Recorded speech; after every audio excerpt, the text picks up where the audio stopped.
Good morning, everyone. How are we all doing? What a great session that was, linking those CX initiatives to business outcomes. A lot of great learnings in that session.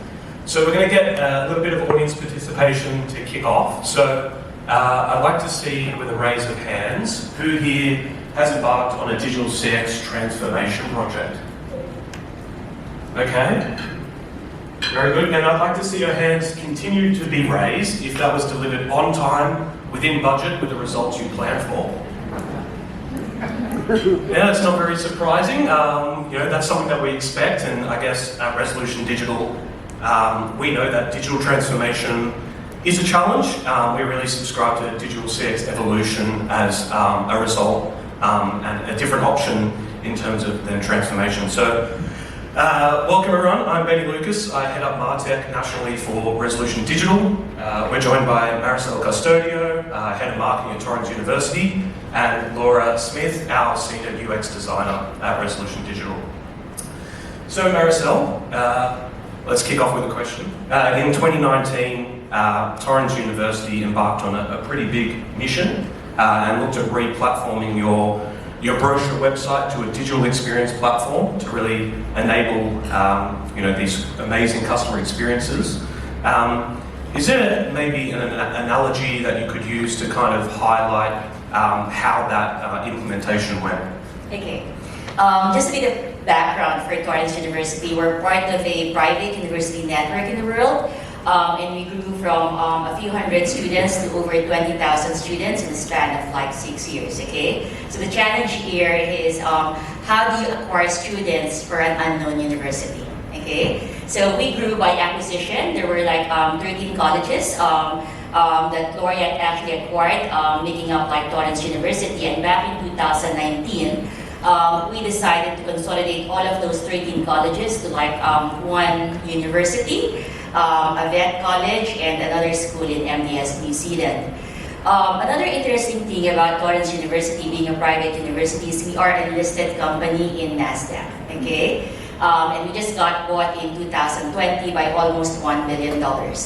So one of the challenges of a listed company, just like the previous panelists, is actually retaining revenue. And being a listed company, it's not just about retaining revenue, right? But committing on the revenue that you've committed to your shareholders. So one of the challenges that we've had is actually how do you actually re-platform and transition a website that's actually delivering your revenue right now. It's easier to start from scratch because you can fail fast and then rebuild and everything, but this one is actually like having a hard operation on somebody that's actually walking, okay? So the website continues to actually deliver revenue, and at some point we need to actually pull that blog off and transition into that new website literally overnight. Yeah, wow. Open heart surgery, someone walking on a Wednesday morning is pretty gory, but it's a really good way of describing it, right? Like there's vital things in terms of making sure you're capturing leads or enrollments in your case, and there's a lot of businesses here today where the website and digital channels would be a main source of leads or sales or enrollments in your case. What, if you could maybe detail for the audience today what percentage of domestic enrollments are coming through the website? Okay. So just a bit of background with my team. So we support both domestic and international, but international is largely agent-driven, so I support marketing. But in terms of like domestic, the digital channels actually supports 80% of the domestic new enrollments. Okay, so it's a big pressure in terms of like transitioning a website responsible for actually generating 80% of those new enrollments. So there really is no downtime in terms of that lead generation while trying to actually re-platform it. That's huge, 80%. So we can see that on our screen. And it's all important to note that the site does support both the domestic and the international audiences. So to me, it's like this person is maybe jogging or even running, not just walking for 80%. So there's that huge reliance on those digital conversions. So the website is truly this critical vehicle for the business overall. And that vast audience of Torrens University, it's composed of the domestic, the international, and then within that many segments. And these segments have differing wants and needs, different behaviours. So catering to that is really essential, and getting the platform right and the technology right is really the key point here. And here what you're seeing on the screen is just a high-level visualization of what is a customer journey map for one of our primary user segments for Torrens. They're called the Career Changer. This is high level, but what you can see is it's non-linear. It's higher education is a high-impact, high-cost product. So you can imagine the journey is quite complex to making that purchase decision. So they're looping in and out, backtracking, even exiting the journey before having a period of time and returning and getting remotivated. So it's really essential to get that technology right, not only just have the insights, but get the right technology. And Benny, our MarTech wizard over at Resolution Digital, or maybe I'll just refer to you as a heart surgeon, fellow heart surgeon, with all this operation chat. Getting the integration is just the start, right? It's then about activating, enabling it. And for many brands trying to take this on, it's a significant task in the business. We talked about cultural change, that's just one problem to tackle, as well as getting the tech right. Taking that on and on that journey to having a mature CX strategy, it's just the start, and it's no longer a question of if, but a question of when, right? Yeah, absolutely. And maturity is such a key point there, right? So we see at Resolution Digital, there's obviously a level of maturity with CX, and the same for personalization. You know, that question that came up previously in that last panel, it's something that we've been working really hard with Torrens on achieving, you know, a level of relevancy for the different customer segments, both international, domestic, but also those segment groups, the career changer that sits within domestic. And, you know, it is, you know, personalization isn't, you know, no longer a retargeting ad or a very targeted ad post or even an email saying, "Hi, Benny." You know, customers expect omni-channel personalization. So it doesn't matter what digital channel that they're interacting with the brand on, they expect you to know as a brand that last interaction, you know, previous interactions, it is something that users do expect these days. So something we've been working really hard with Maricel and the team. You know, I guess having Sitecore XP, a really comprehensive digital experience platform, but to really get that omni-channel working, we need to connect to the Salesforce stack, the Google marketing platform, get all of these components integrated. We're now looking as part of our maturity phase, our run phase, how do we build a composable customer data platform to really enhance those insights and activate personalization. So a question for you, Maricel, with all of those different segment groups sitting within the prospective students, how important is to get the most relevant digital customer experience for those customers?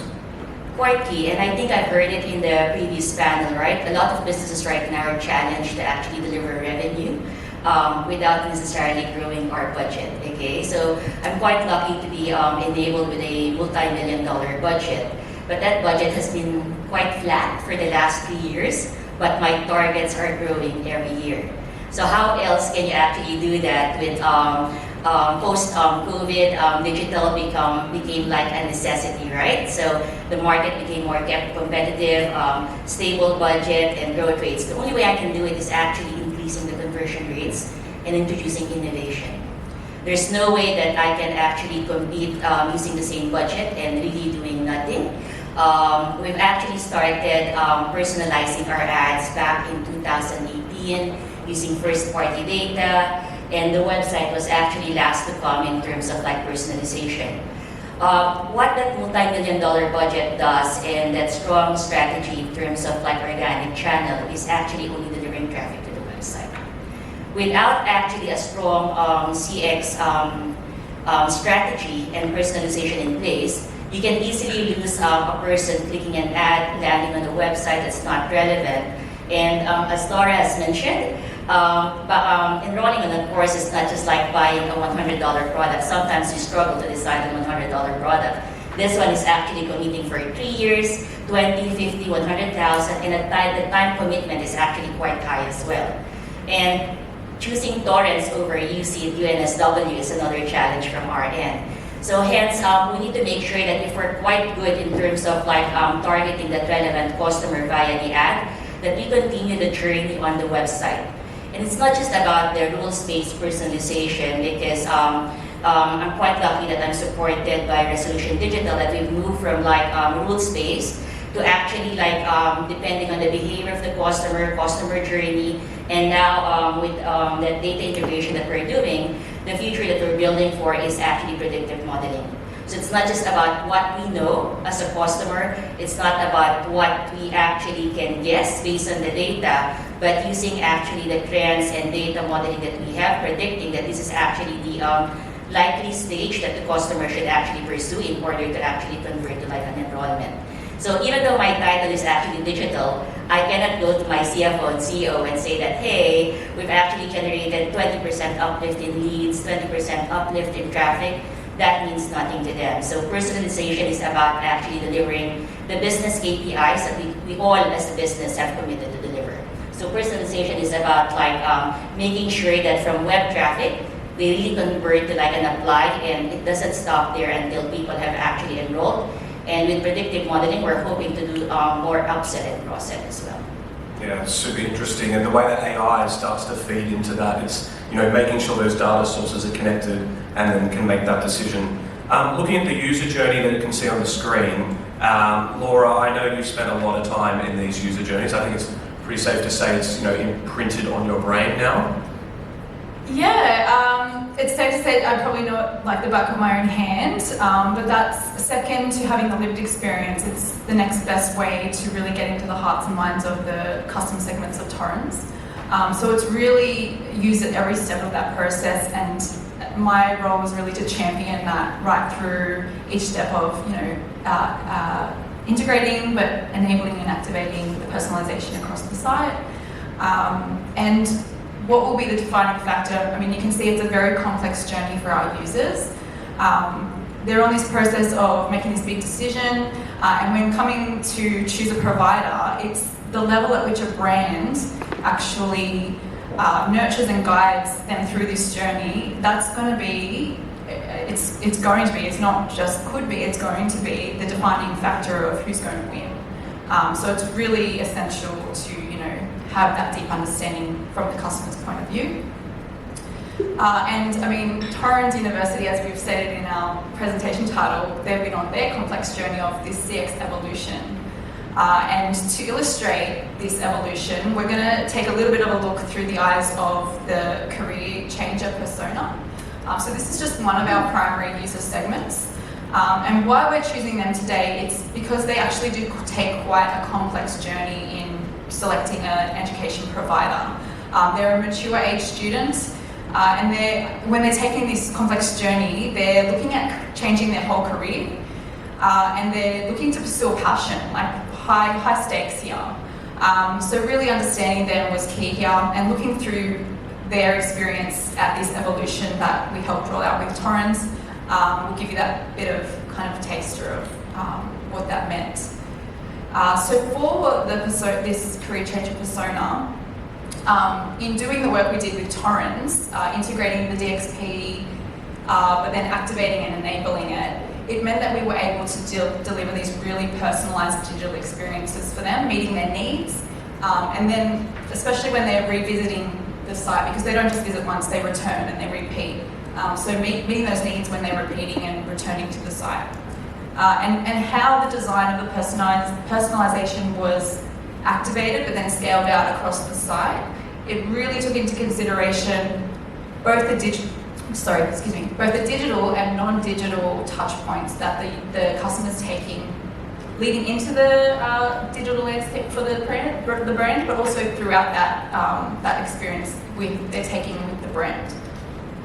So there's so many of those touch points, and it could be anything really. Yeah, there's so many ways the user can come into that digital experience, right? It could be an organic search ad or a paid ad. There's numerous ways, and I guess intersecting that user on that journey is so key to ensure that you're there top of mind in that very personal or emotional journey. Laura, I know, along with the user journeys, a lot of insights and research into the consumer is critical. It's some of the foundational pieces that the panel were talking about before jumping into personalization. What are some of the initiatives outside of just personalisation that really focused on digital customer experience off the back of going through all that research process? Yeah, so this is the really exciting stuff that I was keen to take everyone through. So it's where the tech, the strategy, everything we put in, the design, but then all of that informed with the user data, it really comes together to create these delightful moments for the user that we were able to create, and they're highly personalised digital experience as they start to interact with the brand. And what we were able to do is really focus in on the very clear digital touch points along the conversion funnel, where we could really start to elevate that experience, but also hit targets for the customer, our client, Torrens University, which was obviously so important to have that return on investment. And so here we're seeing the course detail page, and it's a really pivotal point when that user or that customer, such as the career changer, is coming to the site. It's kind of a hub of information, and they may return and repeat visits to this, not just the site, but to this particular page. It has all the course information. And from the perspective of the career changer, they're on this journey to decide on what provider they're going to go with, and it's all about building their confidence. They're trying to build confidence to make this big leap, and they're looking for this really visual content and the proof of what they're going to be able to achieve by studying with someone like Torrens. They're also, the career changers are mature age students, so they're very comfortable with talking, having in-person contact with the uni, so they want that opportunity to make contact, talk to a real person. In Torrens' example, it's the CCA, the Course and Careers Advisor. This is actually a standout support that Torrens provides, so it was really essential that we highlight this for the user or the customer on their journey, and make it really easy for them to get in contact and speak to this CCA, because this could be a pivotal moment in their journey. And then they may be making other points of contact, so attending events or taking a campus tour. So there's lots of those points where they're, and even repeating these through their journey to finally come to that decision. So what was really essential here for the course detail page was infusing the brand personality and really using personalization to elevate all of those things for the career changer. So they'll visit this page, and what was a really important component here was the showcase gallery. So it's a very simple, easy to use, responsive component, but what it does, it puts that content front and center for the user. And it's, it's very visual, it's high impact, and it's great on mobile too.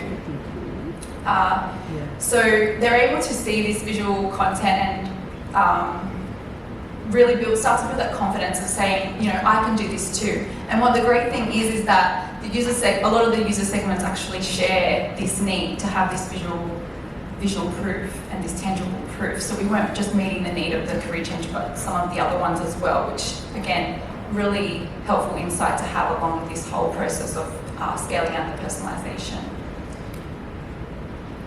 And what this does is, not only were we able to really use this to its full purpose on the course detail page, it can also be used across the site at different points. So where there's other touch points where we need to keep showcasing this content and showcase the great work. So it means building less components and saving the client money, and being able to reuse this in different touch points of the site where it makes sense. It can then also, it offers a multitude of opportunities to implement in personalization. So based on perhaps a customer segment's like their behaviour or what courses they might be interested in, we can then use this to personalize that content for their own journey. The course detail page also acts as that key point in the journey, connecting that digital to the non-digital in-person connections they make with the uni. So it was really essential that they were used here, and personalisation is how we were able to start introducing, for perhaps someone identified as a career changer, making sure they're really clear that they can speak to a CCA and start to talk in person about what course they could take, and hey, there's this event or a campus tour, come and check us out. So yeah, and you can see here, it really delivered here with this, in this one example. This is just a couple of examples how we really delivered, but it really achieved that, the elevated visual impact of how they're going to build that confidence and, you know, make that final decision.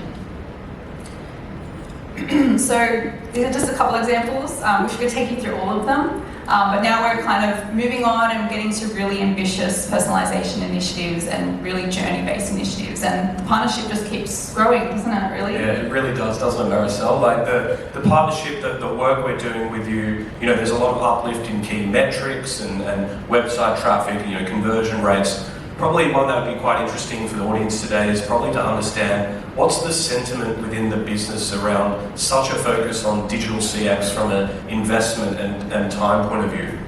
Okay. So just a bit of background, before embarking in Sitecore, we are actually using a free website. And then just imagine creating a business case of all of a sudden moving from a free website to actually investing over $1 million to a digital experience platform, okay? So that was actually my biggest challenge. It's not just about convincing them to actually re-platform it, but if I'm going to keep it simple, since we grew by acquisition, we have like a website that's actually working, but it looks like a Frankenstein because over time, it's like things have been bolted in different directions just to make it function, but it's not built for purpose. So moving to like a DXP, what I've sold to the business is not just about like improving the digital experience platform, but future-proofing the growth of the university. So in terms of like partnership, it is actually quite key that you have like a strong partnership with an agency. I don't call them like, we don't have like a client-agency relationship, because a client-agency relationship makes it like you have like a brief and they execute. A partnership is we actually grow together. We co-develop the strategy and make sure that regardless of actually the price point, it is top of mind for us that we deliver the business KPIs. Yeah, absolutely. And we've got a little bit more time, so I'd love to ask another question. And it goes off the back of that question. I guess for people in the room today, they may have a brochure website on a free CMS. You know, do you have any tips for the audience on how to best build that business case to re-platform to a digital experience platform? So I'm the type of person that I like to keep things simple, especially with digital, because people tend to actually like not understand my lingo at times. The key thing that I wanted you to remember is always start a project with a goal in mind, okay? In the experience that I had in this digital experience platform, coming from like a university that has like 13 different brands, and some of those brands has been existing for like 60 years, 50 years, 40 years, and convincing them to actually like let go of that legacy to just like one university. During the discovery session, I had to deal with like 40 plus stakeholders that has different inputs, opinions, and suggestions, okay? But with a clear goal in mind that's actually like agreed by key stakeholders, aligns with the business, it's easy to actually like ask the question, how will this suggestion deliver our business goal? The other thing as well is making sure that you have like clear measures of success, because that was actually our gap in the old university, or in the old website. It is actually a concoction of like different suggestions, but it doesn't deliver on purpose. So have like a clear goal in mind, making sure that you take your stakeholders in the journey and remind them why we're doing it in the first place. It's something so simple, but people often forget because it's so easy to come up with like different ideas, but it's always good to have a reality check and remind them why we're doing this in the first place. That's awesome, yeah. And hopefully some good tips that people can action off the back of today. I'm looking at the Slido now. I think everyone can see that on their screen. So we've got another question. Great one at the top. Yeah, that great question. Yeah. I think Maricel, they want to hear more from you, obviously. And have you seen actual upsell as a result of the personalization strategy? So I'll just rephrase the question, okay? So it's not like seeing an actual upsell. We have a conscious decision to actually upsell, okay? So that's actually part of our personalization strategy. If I'm going to give like one example of like one of our recent work right now, we're actually developing a component that will actually deliver pathways, okay? So if people can come to like a page and they've come for a diploma, we make it like easy for them to see why aim for a diploma when you can have like a bachelor or progress to like a grad cert if you're actually progressing to an MBA or postgrad. So it's not like seeing a result of an upsell. We make a conscious decision that as part of our strategy in personalization, that upsell and cross-sell is part of it. The only thing that we're doing in terms of like future-proofing it is the predictive modeling. Because right now the way we're doing it is based on data, what we know about the customer, and based on hypothesis. But once that predictive modeling is in place, that's when real-time insights can actually be converted to like faster, actionable insights. Yeah, absolutely. We've got another one here, and this is probably going to be best for Maricel again. How do you manage life cycle and retention of customers? Trying to think about how you correlate business investment with customer transactions. So I guess coming to the measurement, but also the actual action, and speak to our omni-channel nurture that we've been discussing as well, right? Okay. So I'll focus on the acquisition side, and I work closely with the retention side, okay? So in terms of like, I'll just like rephrase the question, so. It's the third one down. Okay, so business investment and customer transaction. So at the start of like every year, we actually before we end the year, we have like a budget planning, right? And key targets that we need to hit there, and everything. So one of the key things that we actually do is we have this like conscious awareness that we cannot target everybody. So the first party data that we have that starts with our ads actually becomes the first customer touch point of that personalization. And if we're driving relevant traffic to the site, all we need to do is making sure that we surface the relevant copy that makes them progress to like an application or enrollment.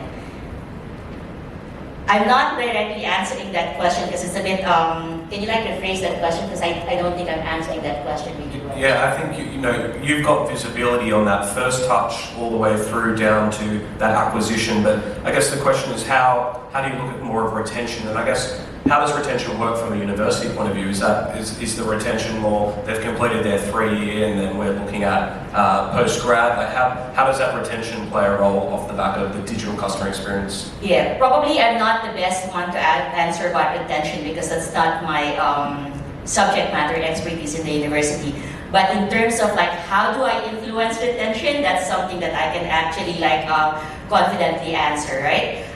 Influencing retention is making sure that the way I do the campaigns, for instance, is I don't market to like the 10 people interested to study a business course. Using the first party data and personalization that we have in our ads, we make sure that we actually market to the people that already has the propensity to study in TUA. And this is actually by using profiles, behavior of people that actually applied and enrolled with us. So from my job of like acquisition, that's how I actually influence retention. And at the same time, the conversion rate, the personalization that we're doing on the website actually adds up to that retention, right? Because oftentimes you lose somebody when you actually promise something that you cannot deliver, okay? So it's not just about like enrolling them. When I ask our team, why did we lose students? Oh, it's not actually their expectation or it's not what they've expected. So again, servicing that relevant content is actually quite key. So making sure that when people applied and enrolled, you're actually delivering on what they're actually going to get out of the course. I hope I answered your question. The first answer was a bit not direct to the point. No, that was great. And look, just looking at the timer, I think we're about to get shoved off stage. So I just want to say thank you everyone for listening today. Thank you Maricel and the Torrens team, a wonderful partner of ours, and to the event organisers, a great event so far. And we'll be over in our booth over in the other room. So if you want to have a chat, come have a chat. We can look to do a CX audit with you guys and talk to you further. So thanks so much. We've lost the QR code, but I'll just jump back to it. But the CX